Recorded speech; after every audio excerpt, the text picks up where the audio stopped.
আপনাদের কি মনে হয় এই রাষ্ট্রপতির কি করা উচিত? তিনি কি রাষ্ট্রপতি? আমি আমি সেখানে আসতে চেয়েছিলাম আসলে। জি। আপনি যদি সাচ্চা দলীয় একজন রাষ্ট্রপতি হন, আপনার যদি কৃতজ্ঞতা বোধ থাকে, কোনো একটি দল আপনাকে দেশের জন্য রাষ্ট্রপতি হিসেবে মনোনয়ন দিয়ে আপনাকে সম্মানিত করেছে, হুম।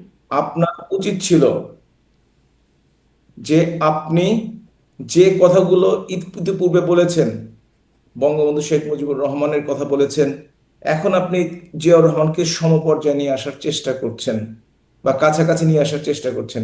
যদি তার মেরুদণ্ডটি সোজা থাকতো ব্যক্তি হিসেবে, তাহলে অবশ্যই তিনি বিএনপির সাথে কথা বলে বিএনপি থেকে উম, তাদের কথা অনুসারে তিনি পদত্যাগ করতে পারতেন।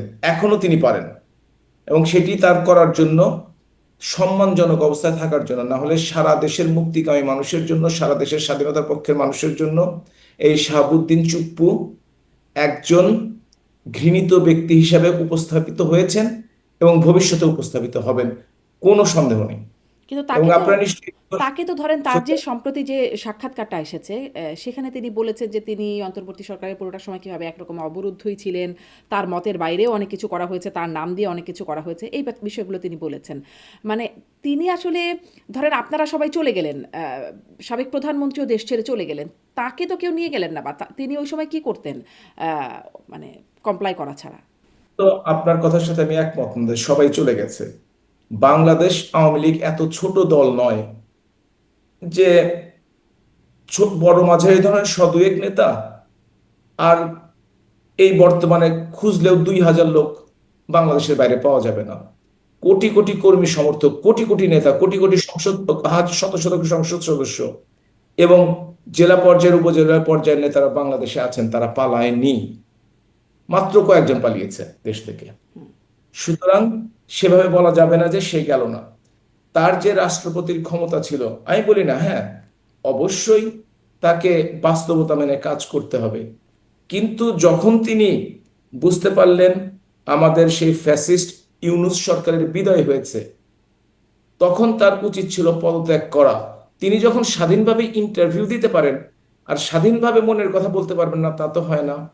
এবং এই যে কয়দিন আগে তিনি বক্তৃতা দিয়ে স্বাধীনতার ঘোষক কিংবা বাংলাদেশ জিন্দাবাদ জয় বাংলা, একজন মানুষ কিভাবে, তার মতো মানুষ যাকে বাংলাদেশের সর্বোচ্চ সাংবিধানিক পদে আসীন করা হয়েছে, তার মতো মানুষ কিভাবে নিজের বিবেক বিবর্জিত করে কিভাবে এভাবে যায়? হয়তো তাকে স্বীকার করতে হবে সারা জীবন ছাত্রলীগ করা, যুবলীগ করা, আওয়ামী লীগ করা তার ভুল ছিল, তিনি এখন তার ভুল বুঝতে পেরেছেন। অথবা যে আদর্শকে ধারণ করে যিনি রাষ্ট্রপতি নিয়োগ করেছেন, সেই আদর্শকে তাকে আজীবন ধরে রাখতে হবে। নাকি আসলে যেই সিদ্ধান্ত যোগ্যতা দেখে আপনারা বা আপনাদের সময় নিয়োগ দেওয়া হলো সেই যোগ্যতার প্রমাণই তিনি রাখছেন? তিনি সেই প্রমাণ রাখছেন না তো। তিনি সেই প্রমাণ রাখছেন না। মানে আপনাদের তিনি তো গুণগান করেছে, আওয়ামী লীগের গুণগান করেছে, সেইখান থেকে তার নিয়োগ হয়েছে, এখন বিএনপির গুণগান করছে, মানে যোগ্যতাটা তার ঠিকই আছে গুণগান করার। না, যোগ্যতা ঠিক, যোগ্যতা তখনই ঠিক থাকবে তিনি যদি পদত্যাগ করেন, তাহলে যোগ্যতা ঠিক হবে। আপনি দেখেন, জাতীয়তাবাদী দলের মহাসচিব মির্জা ফখরুল ইসলাম আলমগীর বলেছেন আমাদের দলেও 2-3 জন লোক আছে যারা রাষ্ট্রপতি হওয়ার যোগ্য, কিন্তু রাষ্ট্রপতির মেয়াদ তো আরো আছে। সুতরাং এই নিয়ে আমরা এখন কেন আলোচনা করছি? এর অর্থটি কি সেটা আমিও বুঝি, আপনিও বোঝেন। অর্থটি হচ্ছে যে রাষ্ট্রপতিকে দিয়ে, যেহেতু আওয়ামী লীগ মনোনীত রাষ্ট্রপতি, নির্বাচিত বলতে পারেন, আওয়ামী লীগ দ্বারা নির্বাচিত রাষ্ট্রপতি, তাকে দিয়ে আওয়ামী লীগের বিরুদ্ধে যতটুকু ব্যবহার করা সম্ভব হয়, তাতে বিএনপি এবং স্বাধীনতা বিরোধী অন্যান্য শক্তি তত লাভবান হবে। হয়তো তারা টেকনিকটি নিয়েছে এবং নিজের ব্যক্তিগত স্বার্থের কথা চিন্তা করে, সুযোগ সুবিধার কথা চিন্তা করে, শপথ ভুলে যে এই শাহাবুদ্দিন চুপ্পু সেই আহ প্রস্তাব হয়তো লুফে নিয়েছেন। দেখা যাক সামনের দিকে কি হয়, কতদিন রাষ্ট্রপতি থাকতে পারেন। তবে বাংলাদেশের ইতিহাস বলে খন্দকার মোস্তাক বেশি দিন টিকতে পারে নাই।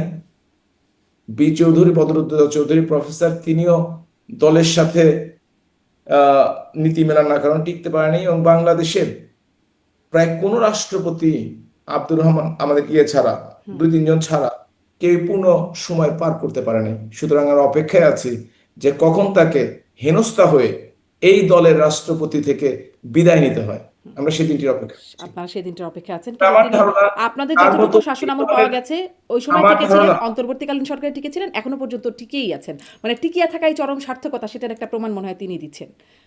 জি। তেলাপোকা কিন্তু হাজার বছর ধরে টিকে আছে, ডাইনোসর হুম, কিন্তু হুম, বিদায় নিয়েছে কিছুদিন আগেই। হুম। সুতরাং তেলাপোকার মতো টিকে থাকবে নাকি একজন মানুষের মতো টিকে থাকবে, সেটা শাহাবুদ্দিন চুপ্পুকে কিন্তু সিদ্ধান্ত নিতে হবে। আচ্ছা। আপনারা তেলাপোকা না ডাইনোসর? আমাদের নিজেদের কথা বলছেন, আওয়ামী লীগের কথা বলছি। আমরা কৌশলী এবং আমরা ফিরে আসবো। আমরা নীতির সাথে কখনো নীতি বিসর্জন দিয়ে কখনো কিছু নেই। তখন আওয়ামী লীগ করতাম, এখন আওয়ামী লীগ করি, সারা জীবন আওয়ামী লীগ করবো।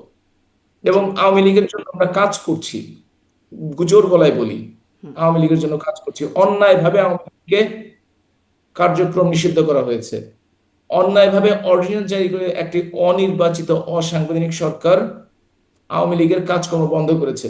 জি। ইচ্ছা করলে আপনার কিছুটা শক্তি থাকলে আপনি গলা চেপে ধরতে পারেন, কিন্তু কোটি কোটি মানুষকে আপনি কখনোই থামিয়ে রাখতে পারবেন না। অপেক্ষা করেন, আওয়ামী লীগ অবশ্যই ফিরে আসবে। পৃথিবীতে কোনো শক্তি নেই, ইনশাল্লাহ আওয়ামী লীগ ফিরে আসবে। জি।